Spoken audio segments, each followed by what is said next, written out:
Hello again, contest judges, family, friends, and anyone watching this video. My second for Guitar Center's Singer-Songwriter Contest, challenge number 2, tell my story. Okay, it was at age 13 when I first heard a band practicing live, and it was just the sound of a guitar amplified so loud that it rattled the drums, and I could feel it all through my body, and I was hooked. But back then I didn't know anything about music, and certainly didn't know what would give me the right to get up in front of an audience instead of just getting a real job. And growing up where I did, there was not a lot in the way of encouragement or opportunity, but somebody did tell me you should study piano and learn theory. So as soon as I could manage it, I did. But shortly thereafter, I encountered what has become probably my biggest challenge, partial blindness. I was diagnosed with something called Stargardt's disease in my teens. It's a hereditary macular degeneration. There's no cure, treatment, or surgery, nothing.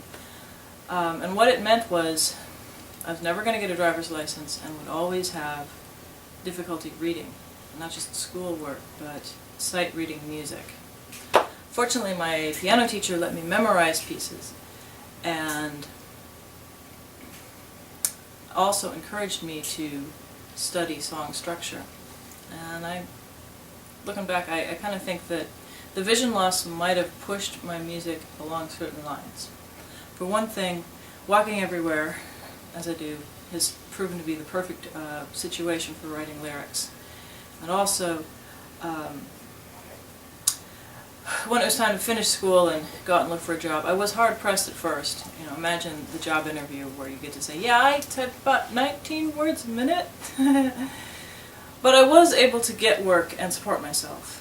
I just never took it for granted.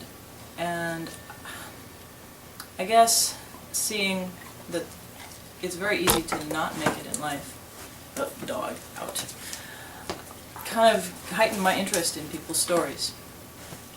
So once I could support myself, first thing I did was buy a used piano and started trying to write music to go with my lyric ideas. And in 2006, as I said in video 1, my husband is a soldier. The Army moved us here to Fort Hood. The war was in full swing back then, and things happened fast. We got here, got into housing, and a month later, my husband's on a plane to Iraq. I was going to be alone for 15 months, had a kid to raise. I still had unopened boxes in my hallway. So as the stress mounted, I found myself more and more reaching for the guitar and writing, and becoming aware of what other songwriters are doing nationally and locally, including, on that most current of topics, the war. And I'm not unappreciative of that, but some of what I was hearing made me uneasy, especially things that seemed to be about what I think I should be feeling right now. I'm more interested in the raw emotion without any attempt to push that in a direction, intellectually or politically. And so I took that on myself as a challenge to write from a place of pure emotion. And in doing that, I pretty much freed myself up to write in any style on any subject, not just the war, thank God, but love songs, stupid, crazy songs that make my friends laugh. And a couple years ago here in 2011, I had this huge stack of songs and a desire to get them heard.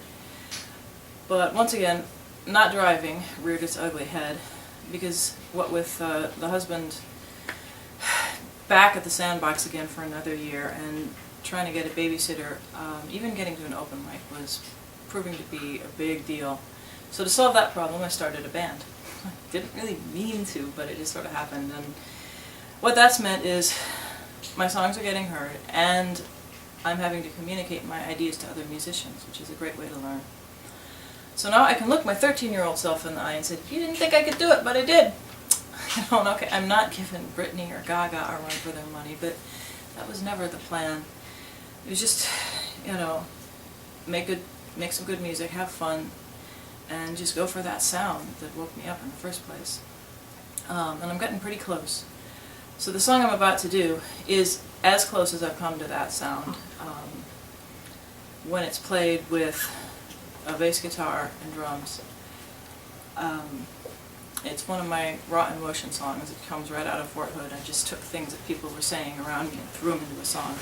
So it's a little bit heavy. But my next 3 videos will be lighter and more fun, I promise. And the only other thing I have to say is just thank you to everyone who's listening. This is called No Cure.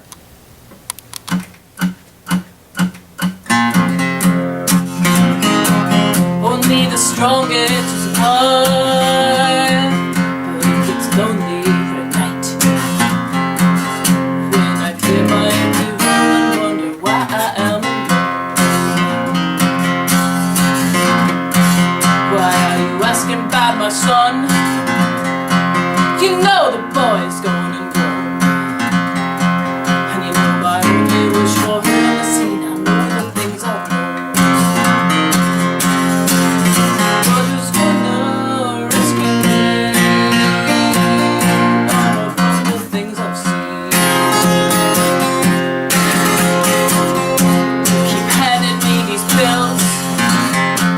Why don't you ask me how I feel?